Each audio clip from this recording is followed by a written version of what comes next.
You like Mr. One take. Wanted. Where Bo and I are more like 10 takes. Well, on a good day. But that's because Adam tries to instruct us. You just say it like this, blah, blah, blah, blah, blah, blah, blah, blah, blah, blah. What was the first? I can't remember what you said. Hi, I'm Uncle Adam, and I run Tabletop Minions, a channel about the wargaming hobby and miniatures, mostly. So, Adam, we were talking about favorite techniques. It's something that I do on almost all of the models that I work on, and it is usually a white to black zenithal, and then doing the majority of the color in speed paints.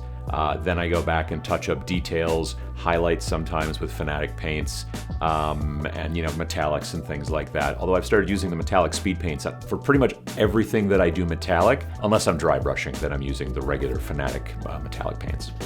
Because I have a tendency to focus on what beginners are doing very frequently and how to get more beginners into it, the idea of using a transparent paint over the black and white is really what I find speeds things up, and even to a painter who is kind of beginning, they can really look at it and say, I was able to do something that looks beyond my skill level. Yeah. You know what I mean?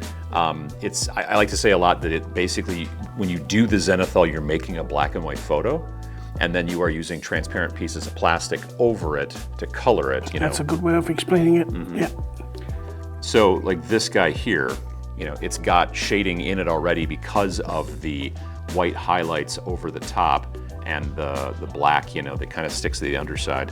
And then when you just take a brush like this and just start kind of layering it in there, and it's a very quick process that you can then like tighten up later on once it's dried, if you want to go back in and do some dry brushing to pop it some more. Yeah, because you still have the definition that you were looking for when you primed it with the zenithal white.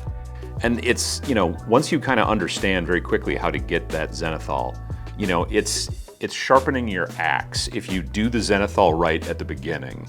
And there's times when you're spraying that kind of white down if you're using an airbrush or whatever like that, and you'll get parts that just don't seem to get any white on them. Like on an arm like this, you're not going to get a black shadow here, and then so you have to sometimes be able to go back and maybe go, well, I'm going to have to like lighten up some of these dark areas just a little bit with a little bit more of a dry brush or airbrush or rattle can or however you're doing it.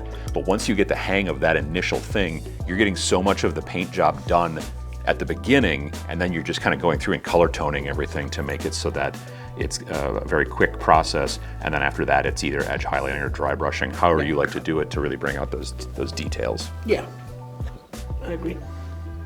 It makes good sense. Thank you. Absolutely.